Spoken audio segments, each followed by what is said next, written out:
I'm with Javier Cordoba, and he's vice president of the Professors Union at the University of Puerto Rico. You should give us an update.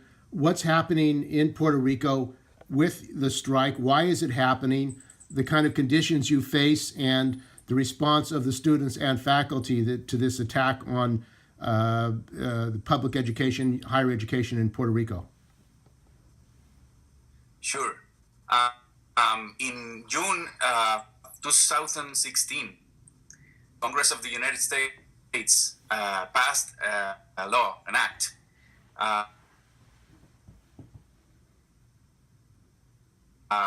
control board to deal with the crisis, the economic crisis in Puerto Rico.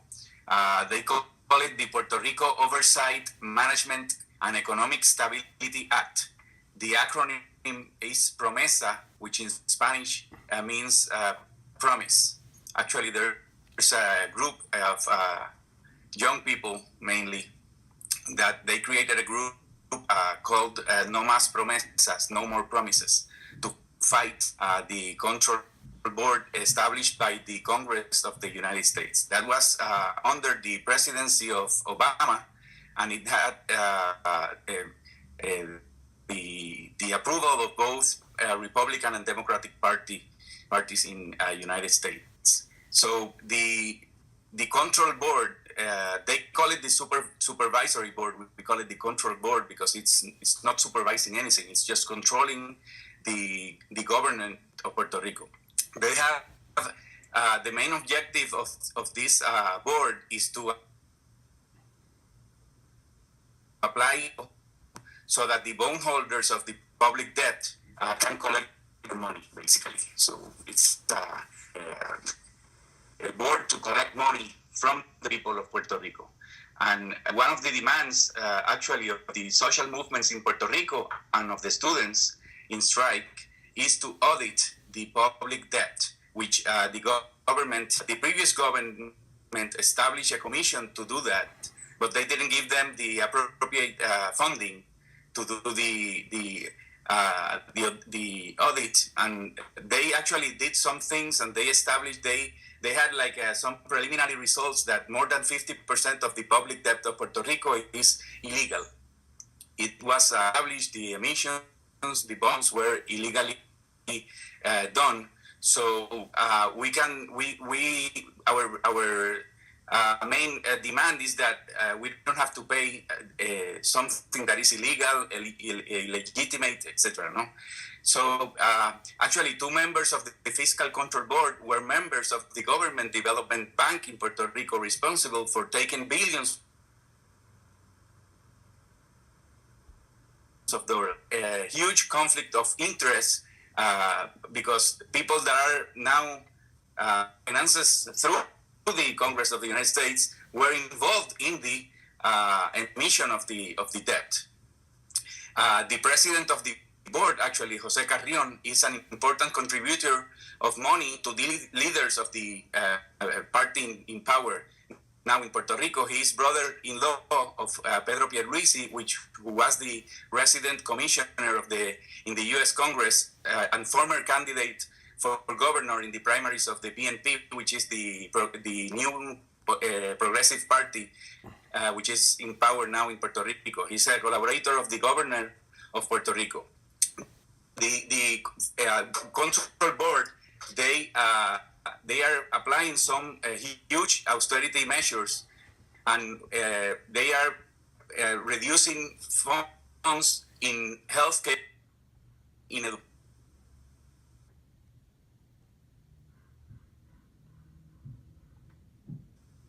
It's breaking up. And should provide actions that they want to make both in health and in education. In education, particularly University of Puerto Rico, they are trying to cut $450 million from the budget of the University of Puerto Rico that receives from the general fund of the government. And that is more than 50% of the budget of the University of Puerto Rico.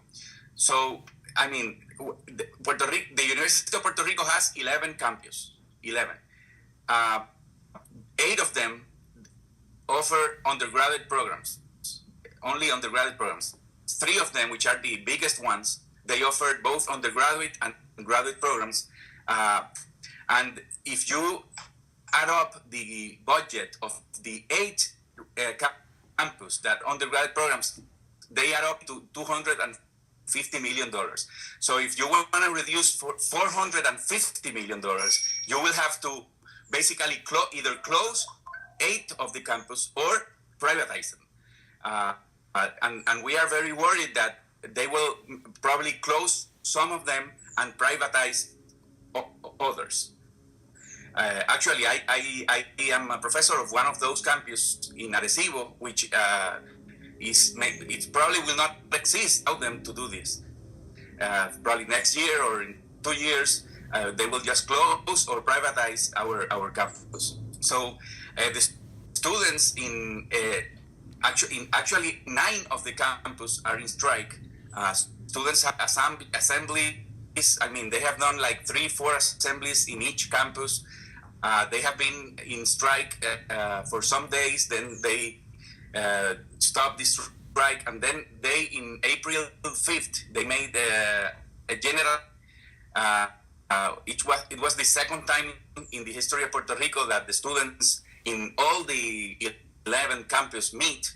They had a quorum in all of the campus, and they decided in 9 of them they have paralyzed in a general strike to paralyze 9 of the campus. The other 2 campus, they have had paralyzations that along for 2-3 days, then they go to class, then they paralyze again. So they are also fighting, but in strike we have 9 campus. Actually, in one of them, one of the biggest campus in the University of Puerto Rico, which is in Mayagüez, they had a student assembly with more than 50% of the students, more than 6,000 students. They meet, and they, by a huge majority, they decided to go in general strike.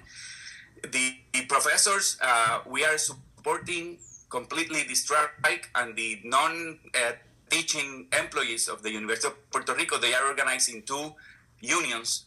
Both of them are supporting the strike. One of them is much more militant, and they just had an assembly this week, on Tuesday of this week, and they approved by a huge majority a vote for strike. They are not already in strike. The directive board has a vote from the membership that they can go in strike anytime when they decide. So probably they will do this in the next few days or weeks, and we can have for the first time in history of the University of Puerto Rico a general strike from all the community of the university, professors, non-teaching and students. So that's basically the thing now. We are strike. The strike is going on. At this point, the government has not sent policemen to fight to break the strike. They have not done this, and it's important to realize that the government is they are the state. They want Puerto Rico to become a state of the United States, and they are pushing up a referendum, a plebiscite of June, so that they are not sending police to break the strike, because they are waiting for this referendum to take place and get the majority of the people to support statehood. If they send the police, probably they will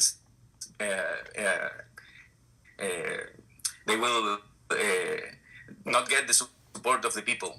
So I think we are expecting them from after the 11th of June to come up with a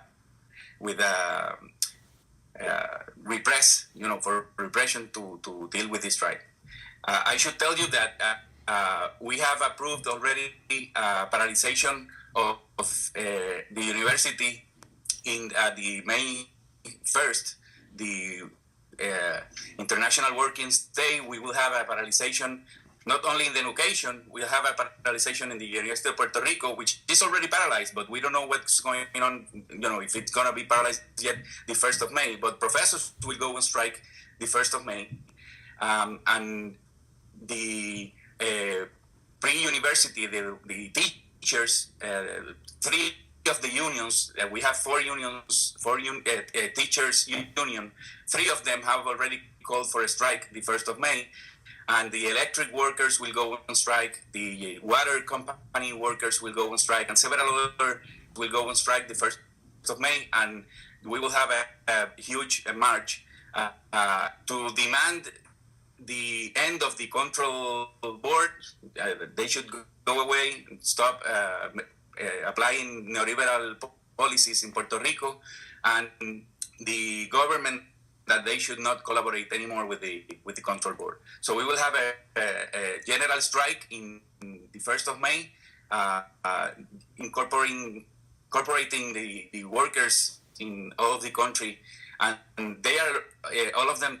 They have been supporting the general strike of the students, especially if people from the States. It's very important because this is a very different fight that we have doing now in Puerto Rico. Usually the strikes in the university have been against the administration of the university, and in some way against the government, because obviously the government, they appoint the president of the United States, well, not the president of the University of Puerto Rico, not the president, but the board that controls that name and is controlled by the government of Puerto Rico. So usually the strikes are against the administration of the university, and it's somehow related, obviously, to the government of Puerto Rico. This fight now is very different. We are fighting a fiscal control board that has been appointed and established by the Congress of the United States.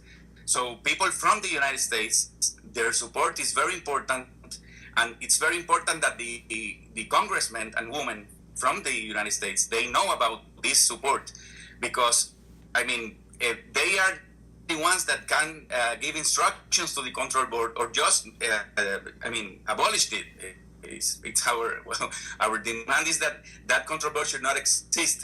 Puerto Ricans can handle themselves, the crisis and the thing, so the support of the people from the United States is very important for us, because they can send a message to the Congress of the United States that this shouldn't be happening in Puerto Rico. And what is the role of privatization in Puerto Rico? How are the capitalists in the United States and Puerto Rico using this crisis to privatize the economy, the wealth of Puerto Rico? Yeah, well, the privatization in Puerto Rico has been going on for I would say more than 20 years now. They have privatized lots of things, telephone company. They have privatized production of several things like pineapple. Government used to have a very productive pineapple company. They have privatized the navieras, the people that transport things to other countries. Healthcare was privatized. Exactly, healthcare. Public hospitals were sold. A lot of public clinics to deal with people's problems, with health problems, they were privatized. They have been privatizing almost everything, and they haven't been able to privatize too much education. Because we have fights against it. Unions, teacher unions have been fighting this for a lot of years. Both governments have tried to push down the charter schools. They haven't been able to do it so profoundly in Puerto Rico. But they have closed many schools. They have closed hundreds of schools, and they have in plan to close much more for the next year. They have plans to close more than 300 schools, and that's one of the things that the teachers are waiting for. University of Puerto Rico as well. We have had, they have been trying to privatize some of the campus. We haven't allowed them to do it. But in this particular moment, the privatization is a danger that we are confronting very, very seriously, because if they go ahead and reduce the budget of the University of Puerto Rico in the amounts that they want to do it, the 450 million, we don't have any doubts that privatization is going to come up for the University of Puerto Rico. Actually, they have privatized security officers in the University of Puerto Rico. Most of them are private companies that provide the security officers, and they have been privatizing the pensions also. I mean, pensions that central government employees had before. It's just now based on the inversions, the 401ks, whatever, funds, which is basically what individuals can put to best, and a government is not contributing to the pensions of the workers anymore. We do have pensions in the University of Puerto Rico, and the teachers also have them, but they are in danger also because government is not supporting the pension systems anymore. Okay, so would you like to lastly give greetings to the conference that we're holding tomorrow? Give greetings or solidarity, or? Can you repeat that, please? Would you like to give greetings to the people at the conference today, tomorrow? Give a greeting. Oh, sure. Greetings. Yeah. I mean, I'm sure that everybody is fighting there against privatization, against the economic system that is putting people to work in worse conditions every time. I mean, the system is all messed up. I mean, every time we are being more productive and we are living in worse conditions, and we have to fight against this. And I'm sure that everybody here, men and women in this conference, are conscious about that and fighting for public education. And greetings for all of them.